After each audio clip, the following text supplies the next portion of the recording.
Okay, here's a wild thought.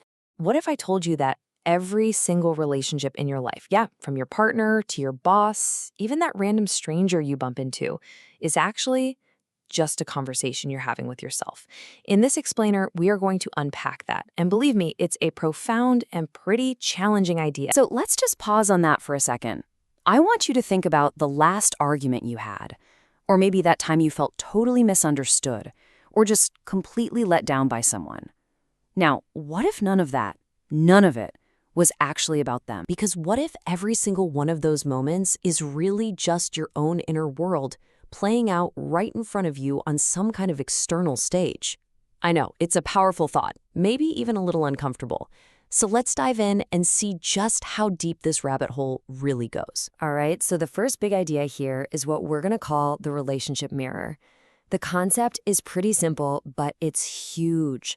The people in your life, they aren't just, separate people doing their own thing. They're actually acting like mirrors, reflecting back to you exactly what's going on deep inside of you. Now, this right here is a really crucial shift in how we see things. People don't give you feelings. No one can make you feel hurt or happy. What they do is their actions, their words, they just touch on feelings that are already there, deep inside you.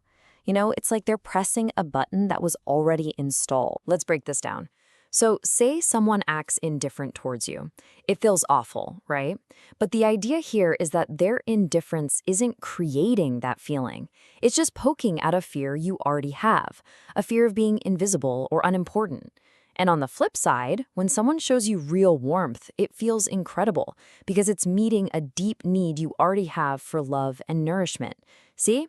We're constantly filtering everything through our own stuff. And all of this leads us right into one of the biggest, most common traps we all fall into: resentment. Ugh. You know that feeling of holding on to a grudge, right? We think we're punishing the other person, holding them accountable. But the reality, well, it's a lot trickier than that. There's actually a psychological term for this whole process: transference projection. It's a fancy way of saying it's a defense mechanism.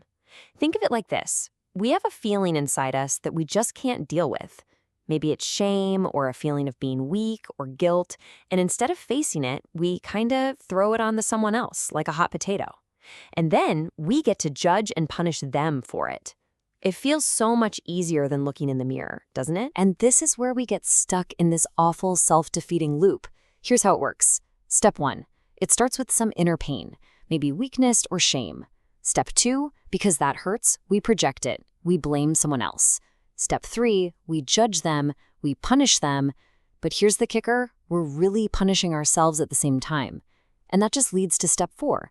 It reinforces that original pain. So by refusing to forgive the other person, we're actually refusing to free ourselves.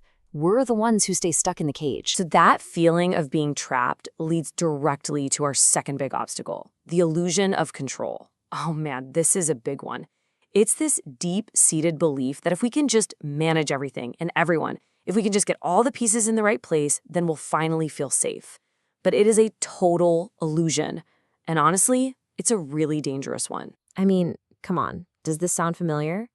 That feeling in the pit of your stomach, checking your phone again and again, that desperate need for a reply just so you can feel okay for a minute? Or how about this one, that rising tension when things aren't going according to your plan? That feeling that your way is the only right way, and if they do it differently, it feels like a personal attack, or like the whole world is going to fall apart. And then there's this desperate, frustrating plea. And here's the paradox. This desperate need for control, it does the exact opposite of what we think it will. It doesn't give you freedom. It makes you a prisoner.